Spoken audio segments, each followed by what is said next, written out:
Hi, welcome back to the channel. Michelle, and today I'm going to be sharing what I've been reading for the month of January.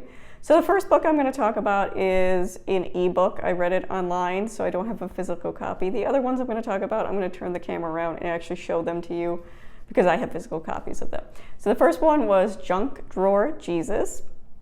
And this was what my church book club chose to read. We meet twice a month and we always choose a different book.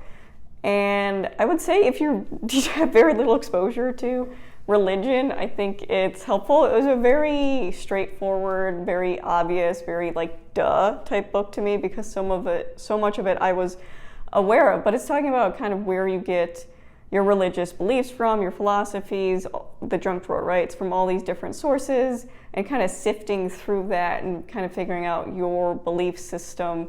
And it does bring up some really good points about, prosperity gospel, Christian nationalism.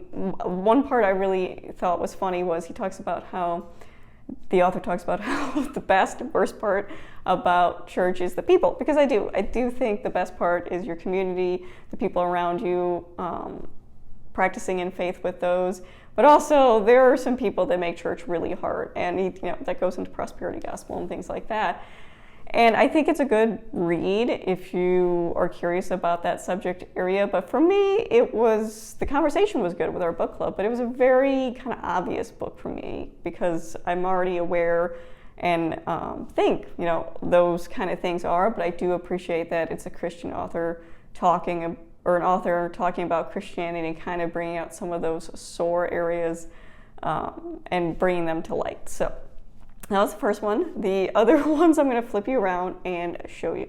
So the next 6 books I'm going to show you I read in a week. Especially the month of January, I've been doing a lot of reading. I've been focusing on fiction books, and that's just honestly some escapism. What's going on with politics in the world right now that I really want to spend some time in other worlds. So I've been reading a lot of fiction books this past week and avoiding social media and the news and all those things, so plenty of time to read. I have no problem sitting down for 3.5, 4 hours and reading straight through. So this is the other one I read. This is 24 Seconds From Now, and this is for my library book club for February, actually. I picked it up a couple days ago in the library when it came in, and I read it. And this is a really interesting book. This is by one of the same authors that contributes to Stamped, Jason Reynolds. And it's the story of a 17-year-old boy and his first experience with love, relationships, and sex. So it doesn't go into the nitty-gritty of it. It kind of goes back in time, which is a really interesting perspective. So it starts right now. So the situation right now is him and his girlfriend have decided to take their relationship to the next level. And then it slowly goes into 24 seconds ago. So you're going back in time 24 minutes before that, eventually 24 months before that. So you go back in time to when they first met.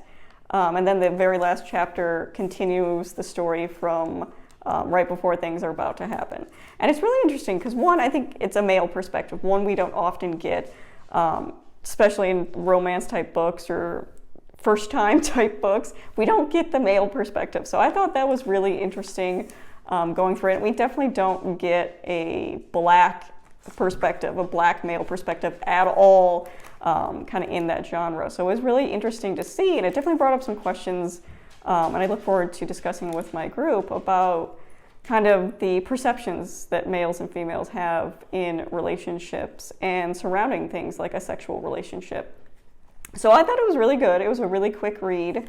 It's one of those I put on the list for my oldest that we'll read probably in high school when we go over relationships. But one thing I have to point out that I absolutely loved in this book is 2 things, and they're discussing the relationship through the book. And one of the things she says that she loves about her boyfriend is that he loves her in the way that she needs to be loved. And I think that's a really important thing to discuss with kids about so much, especially in early relationships, young adult relationships. It focuses on trying to be the person that person wants you to be instead of being the person you are, and they love you for that. And also one of the things I thought was really funny is that instead of bringing her a bouquet of flowers, he brings her a thing of chicken tenders, which I absolutely love. I'm one of those girls. I don't like flowers. I don't like chocolate. bring me some food, we're good. So I like that. Next, this was for the Library Book Club for January, and it's Max and the House of Spies, a tale of World War II. And it's about a boy named Max. He is living in Germany at this time. His parents send him to England to get away from Nazi Germany, and he lives with this affluent family, and he learns that one of them is a spy, and he gets recruited into Spies to go back to Germany to be a spy. And it was an okay read, I think. It took a really long time to get to the story. And because we've read so much about World War II in our homeschool, and especially the Holocaust and things like that, it seemed like a very introduction to it, which is good. I think this is aimed, at kids.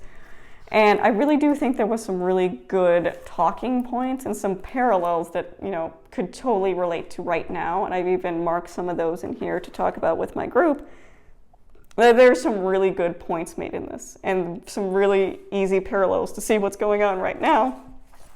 But it was a brief overview, and I don't like that it ended on a cliffhanger, so you don't really have a conclusion of the story. It ends on a cliffhanger, but that is another one I read. And the last four, again, that escapism. I have the Bridgerton box set. I have the first 4 books. I've read those before Christmas. I got these for Christmas, and I read most of these in a day or two. It's not that, it's super enthralling stories. I like how the author writes. I like that. I think the TV show overemphasizes the sexual relationships and not so much the emotional part of it. And I think what's really cool about the books is that you get the inner monologue of the characters, which, while watching the show, the actors can, of course, give you a lot of details by their actions, but being able to hear the inner monologue, I think, makes a big difference to me. I like to know what's going through the characters' heads during some of these events, and they're not overly sexualized. There's 2, maybe 3 sexual scenes throughout it, and I think the last one only had really 1. So I don't think they're, overly done. It's not cringy, and it's not smutty in any way. So I read Eloise's story, which I enjoyed this one.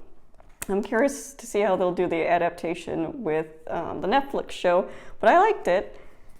Read Francesca's story, which again, I thought it was good. And you would think because I've read all 8 books now, that some of it would be repeating or would be pretty obvious, but I have to say, when I read the last one, which is Gregory's story, I was actually really surprised by the plot, and it had some twists that I didn't predict. I thought I knew what would happen, but it didn't go the way I thought, so it was actually really nice.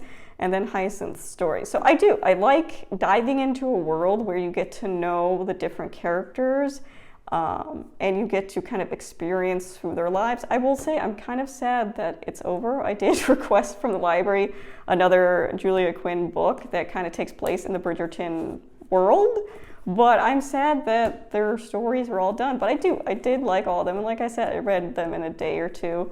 And they're about 400 pages. I do like in the back how it has epilogues now, the kind of continuation of their story. So you can see it has the original epilogue from when the book was first published, and then it has a second epilogue, which kind of goes through, years later. And it's pretty lengthy, you can see, so it's really a continuation of the story. It's cool to see what happens to the characters in the end, because you always want to know more. But I really enjoyed the Bridgerton books. It was a nice escape for the last week, and I look forward to reading some more Julia Quinn book. I am on the lookout for some more romance novels, and I don't like, the overly, it's about sex. I don't like the overly cliche type stories. I want something with substance. So if you have any suggestions, let me know. But those are all the books I've read this past January.